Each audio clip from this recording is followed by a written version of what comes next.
He was the famous trumpet man from out Chicago way.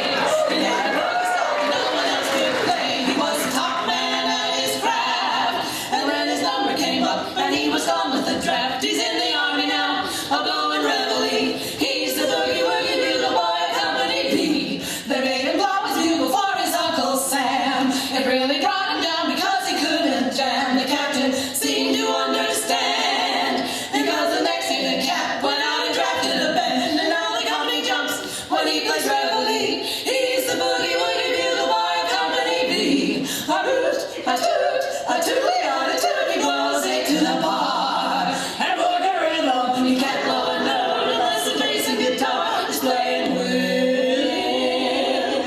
And the company jumps when he plays reveille. He's the boogie woogie bugle boy of Company B.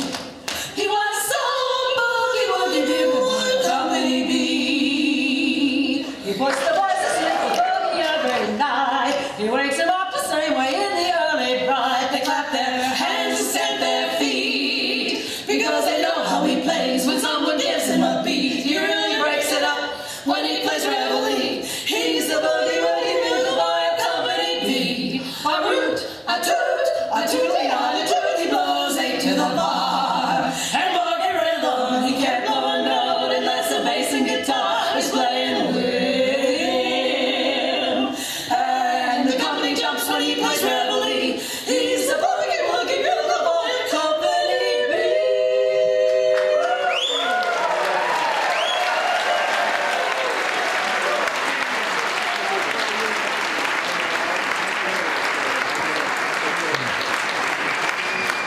Good evening, everyone. Thank you very much. So before we start this evening, I'm going to switch to this microphone so that Chris can bring us some chairs. And we have a very special guest with us this evening. The 10th Mountain Division was formed in 1942 in an effort to navigate through the mountains in Europe. And the men that were being brought into this division actually led to over 60 different ski resorts and the whole ski industry, really, in our country following the war. And one of three gentlemen that I have identified in our Roaring Fork Valley who are still here, who are a great asset to us, having been serving in the Second World War. We found Dick McCrudden, and he is available and happy to be here with us tonight. So ladies and gentlemen, Mr. Dick McCrudden.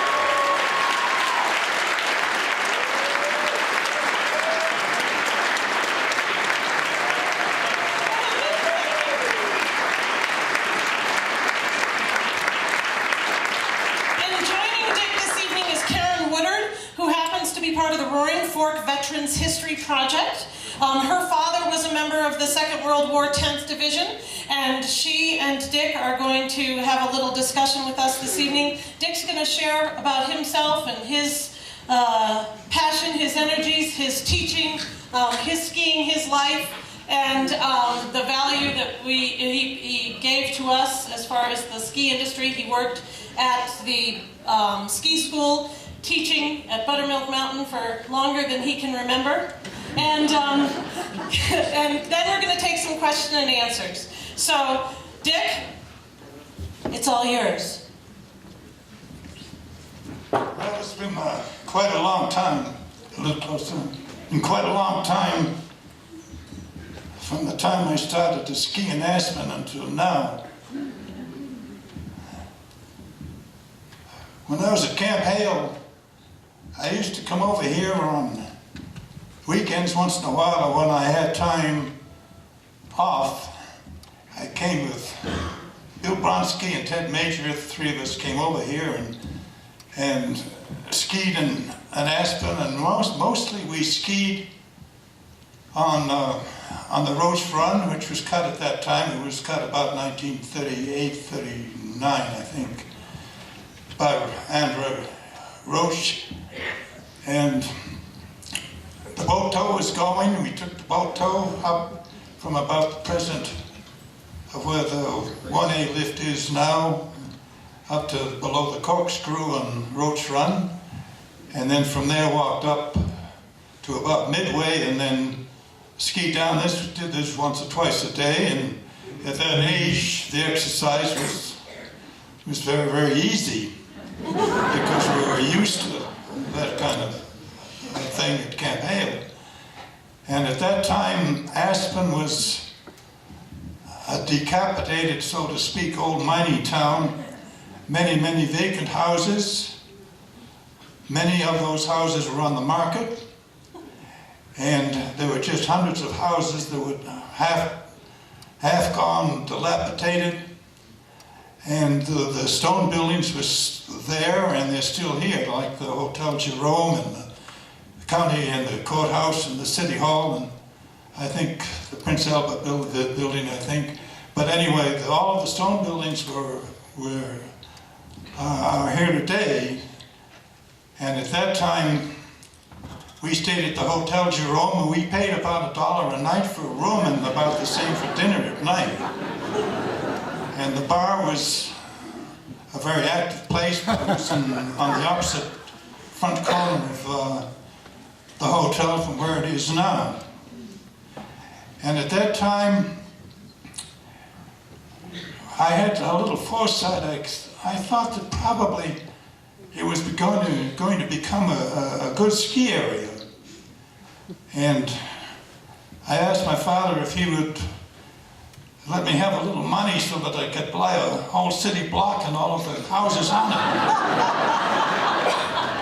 At that time, you could buy one of those old miners' houses for back taxes, but a small percentage of the money that was owed in back taxes. But at that time, of course, we had no money. We were in the army. Well, this is about how I got started in Aspen, with just the skiing on the time off and the weekends. And before then, of course, I spent my time, before I got to Camp Hale, I'd done a lot of skiing and mountain climbing. I started climbing mountains and skiing when I was 4 years old. My father was a mountain climber, and he started me climbing, and because when he lived in Germany for 6 or 7 or 8 years after he got done college, and spent a lot of the summer climbing in the Alps. And at that time we lived in the suburbs of Boston and also in North Conway, New Hampshire. And when we were in North Conway, I climbed the mountains around there. I remember climbing Mount Washington and I was only 4 years old. And that's when I started climbing. And my mother started me skiing at the same time. And she knew something about skiing, and I never found out how she happened to know that. Well, from there I went to prep school in New Hampshire and skied there, and the ski coach got me started in running cross country and jumping. And so I was in the 4 events at school there. Then I went on to Middlebury College and skied for the Middlebury ski team again 4 events. Halfway through my second year, I saw my draft number coming up, and so I left college and went back to North Conway, told Hannes Schneider I had to learn how to teach skiing. He took care of that, and then I went in that spring, I went into Camp Hale and stayed there until I was discharged. As soon as I got there, instead of going through basic training of any kind, I started teaching rock climbing, which I had done quite a lot of before I ever went there. And they knew I could teach skiing, and so right after the teaching the rock climbing section thing went on, they sent me to Mount Rainier. About 24 of us were sent up to Mount Rainier to climb on glaciers and to learn how to become glacier climbing instructors. And we spent a good part of the summer on Rainier, and that was a pretty nice deal because climbing on ice is a lot cleaner than climbing on rocks. When I came back, it was in the fall when I came back from Mount Rainier, and they said, well, now you've got to train some ski instructors. So I had to round up a couple of dozen good skiers in the 85th Regiment, and we had a little early snow, and I found a grassy slope up near the top of Hale Pass. And so as soon as we got enough snow there, I took, every day we drive in Jeeps, we drive up an old Jeep road from Camp Hale to this snowfield, and then my job was to teach these guys how to teach skiing, which I did, and then we got a little too much snow, we couldn't drive up anymore, and about that time we had enough snow at Cooper Hill to go up there, so we spent for the first part of the winter at Cooper Hill running a ski instruction program for the 85th Regiment, and that was okay for me because I was living in the barracks up there and had good food, where these people from the 85th Regiment would come up and spend a few days living in tents, and until they learned enough skiing to get around in the mountains. Well, when that program got over, the D-Series started, the notorious D-Series, which were the maneuvers. I happened to be connected with the 85th Regiment, and Colonel Schuler, as a matter of fact, was my boss, and Colonel said, well, we'd like you to do reconnaissance work. And so I stayed with the 85th, and we were camped on top of Tennessee Pass at that time. And my job every evening was to go down and wander around the hills in the deep snow between Tennessee Pass and Homestake Creek. And that's where the rest of the 10th Mountain Division was camped. And I did reconnaissance work. I was out all night alone by myself. And I did this for quite a few days. And then all of a sudden they stopped this, and we did the whole thing from the top of Hale Pass. So I walked down to Camp Hale, walked back up to Hale Pass, and built my lean-to up there, and threw the tent over on top of it. We couldn't use the tents because they didn't breathe, but it kept the snow off the lean-to. And again, every night, I'd leave and go back into those hills between the Vail ski area and Camp Hale, wander around in the deep snow, and did that for quite a long time. And then finally one day I decided I couldn't walk anymore, and I had gone from 175 pounds, I was down to 129 pounds. And after working alone all night long for all those days, I was about worn out. So I went into the hospital and stayed there for quite a long time, and getting my weight and strength back. In the meantime, all the people in Camp Hale moved to Texas to get dryland training, and I was still there recuperating. And then they decided, well, they're going to maybe start the 10th Mountain Division going again at Camp Hale, and so I was supposed to stay there and maybe teach skiing and rock climbing and ice climbing if I had to teach that. Well, then they decided Camp Hale wasn't going to be activated again, and then I was discharged. Went back to North Conway, got my weight and strength back, went back to college, and then I graduated there in 1948. Came right out to Aspen, went to work for the Aspen company. And I taught tennis and bartended when I first came back here. And then there was not much work in the summertime, actually, so I had a tennis club back on Cape Cod, and I went back and taught tennis for maybe 3 or 4 summers, and then would drive back and forth in the spring and the fall. And I worked first on then the Aspen company became the Aspen Skiing Company.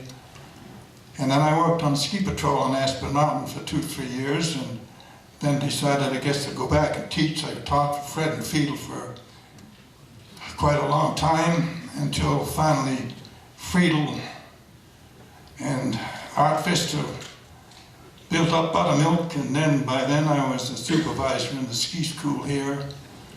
And my office ended up at Buttermilk, and Red Soderstrom and I were taking care of the ski school, and I liked Buttermilk pretty well. I stayed there and took care of that part of the operation, and Red Soderstrom took care of Aspen Mountain. And Bill Mason was the director of the ski school. He preferred to ski with his friends, and so we did most of the ski school work. And then from there on in, I became an assistant director in the ski school under Kurt Chase, worked there for a number of years, assistant director, and ended up administrative director in the school until I finished. In the meantime, Aspen was growing and growing all the time. And in the summertime,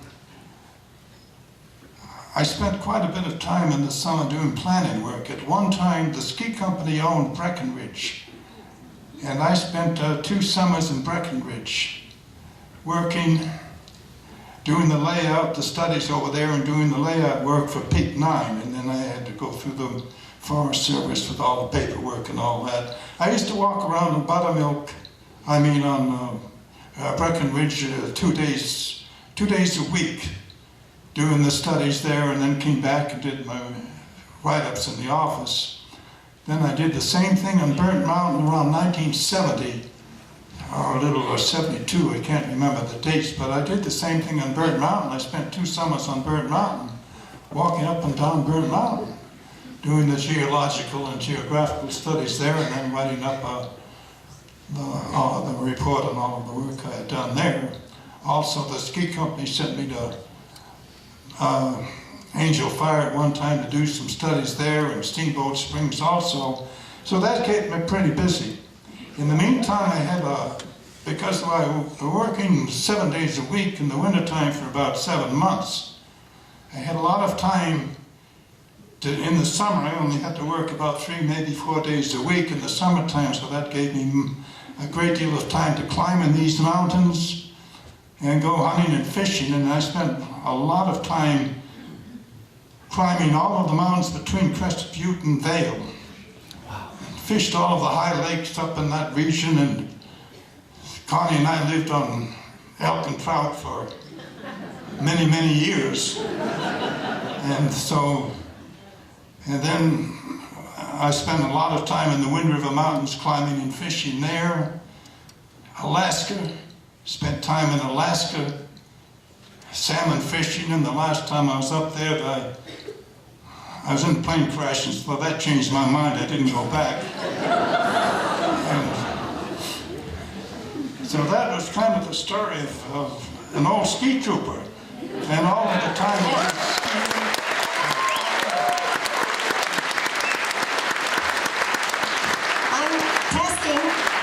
Testing 1, 2, 3. We would like questions from the audience, but I'll repeat them because he's shot too many hunting guns. And so we'll try to get the best answers for you about the 10th Mountain, their training, and their service, and the ski industry after. Anybody? Any hands out there? Right down here in the front. Hey Jim, what can we answer for you? How many of the troopers, when they came in, had any prior ski experience at all? How many troopers had any ski experience before? How many of your students, ski troopers, at Hale? How many at Hale? How many? At Camp Hale, I think, as I remember, there were about 10 or 11,000. And before they went overseas, that wasn't quite enough, a large enough number, so they went down to Texas, spent a little doing some dry hot air training down there, I guess, and then they built the numbers up to, I think, about 13 or 14,000. And then they went to Italy from there. When you were teaching, how many could ski? How many could ski? When it first started, quite a few people skied to a certain extent, but then a lot of them didn't have the race training that I had or the teacher training that I had. But many, many of them had done some skiing and some climbing. And to get into the 10th early on, you had to have 3 letters of recommendation. So he was in good shape from all his experience with Hannes Schneider in the East Coast.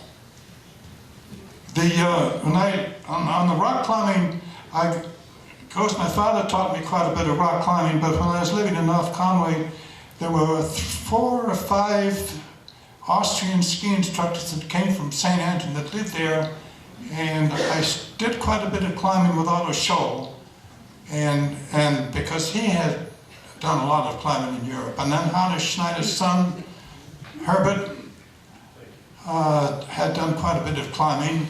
Hannes Schneider, of course, ran the ski school there in North Conway, but then he had stopped his climbing. Do we have any other questions? I'm looking for hands. There you are. Okay, I'm going to go with Mr. Klug first, and then we'll come upstairs. I understand there are a lot of mules as part of Camp Hale. Can you tell us about that? Can you tell us about the mules at Camp Hale? The mules. The mural? Mules. No, the animals. Oh, the The animals? animals. The mules. What a screw he has. Well, they had a detachment of mules there. I don't know anything about them because I had nothing to do with the mules.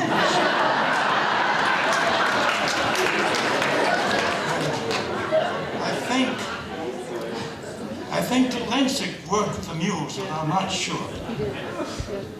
But anyway, I don't know anything about mules. I had to walk.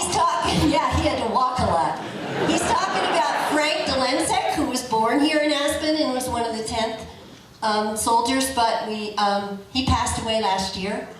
And my dad in artillery, he wasn't at Hale, but those guys had to work with mules every day. So they had to get up earlier than the rest, and they had to stay later because they had to make sure those mules were all taken care of and fed in the morning and then bedded down at night. So there are lots and lots of mule stories. And there's a colonel story of a guy who served in World War I, and he came to talk to a soldier, and the soldier was bending the mule's ear to try to get him, that mule, to calm down, and the older officer bit that mule's ear, and he says, "That's how you get a mule's attention."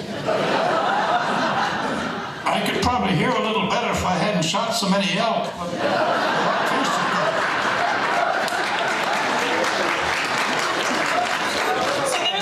Actually, it did start though when that explosion went off in that little house, but it didn't get too bad until I ate all those elk. So there was a question up in the balcony. Yeah. I think it was interesting to me today to look back at some of these lakes in the mountains back here that I used to go fishing at that still have no names. And I did a lot of this climbing and fishing alone by myself. I had two guys that I'd go with off and on, both named Jim. And Jim, Linda's still in Pinedale, Wyoming. Jim Fox is gone. But anyway, all of these lakes that people wonder about around here, I still know of some of the lakes that no one ever heard of, that I used to go fishing at. And the reason the fish were in there is a fish and game man, I think his name was Harold Hood, years and years ago, backpacked those fish up to some of these lakes, and that's how it all got started. All right, so the question in the balcony? Where was Camp Hale located? Where was Camp Hale located? Location of Camp Hale. What? Camp Hale is located near Vale, up the pass. Well, I can tell Can you. you just tell us where Camp Hale was located? Camp Hale was from Vale? Where was it? Camp Hale was located a few miles on this side of Tennessee Pass. I can't remember exactly how many miles. The elevation was 9,200 feet. And the main railroad line from east and west went right through Camp Hale. And it went through the side of the mountain about 200 or 300 yards above the camp. When the camp first started, the steam engines went through there with the munitions going from one coast to the other. And as a result of that, there was an awful lot of smoke in the camp that settled out of those steam engines. And just about the time Camp Hale closed up, then they changed to diesel. But Camp Hale is from Vale Pass. From Vale, it's just a little east of Vale. I don't know, maybe 4, 5, 6 in a straight line, probably about 5 or 6 miles, I would guess, from the Vale ski area to east of there.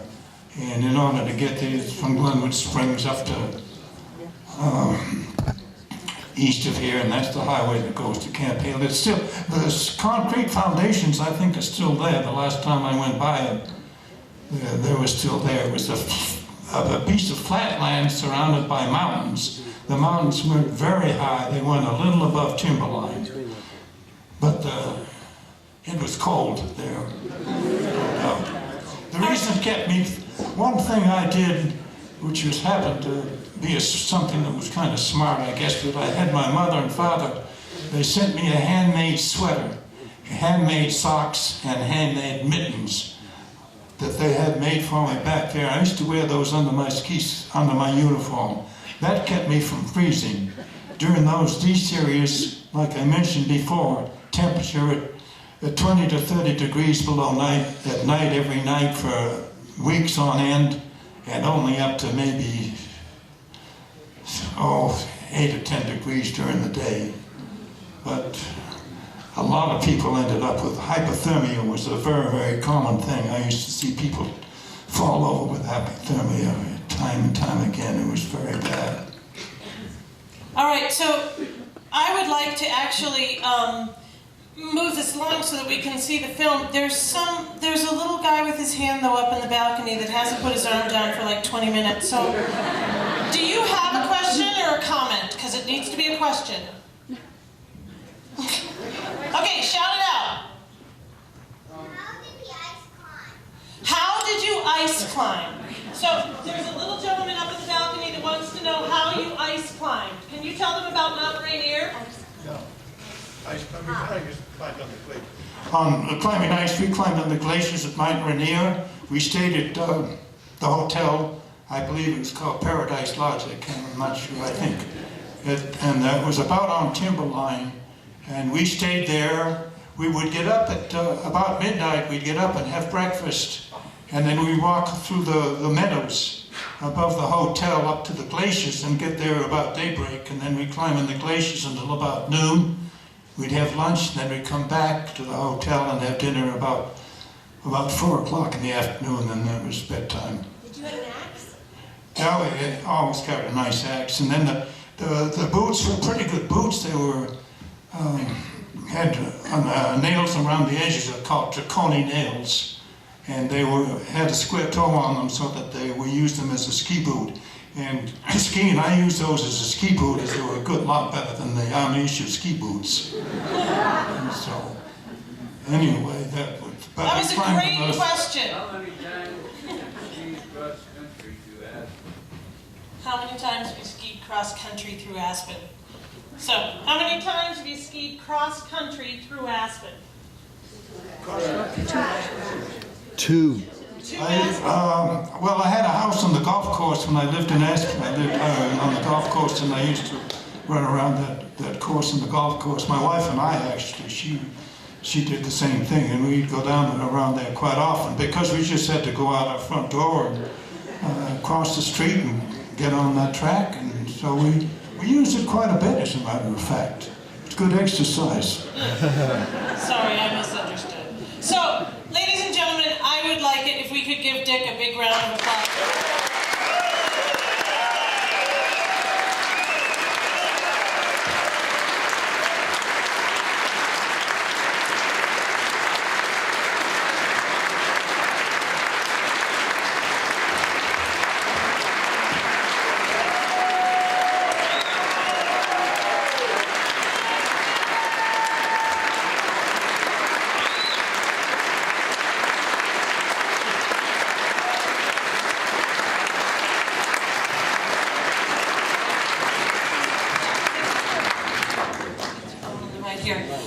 Before we start the film, we're going to move the chairs away and such, but there is another World War II 10th Mountain vet here in the audience, Mr. Armand Gamache. Can you wave hello, Armand?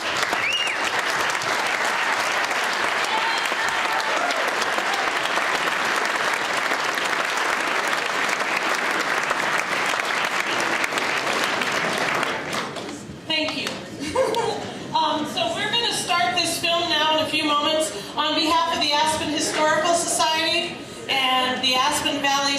Snowboard Club. We're very thrilled that this is a sold-out house. I'm so glad you guys were able to see this film, and enjoy. It's wonderful.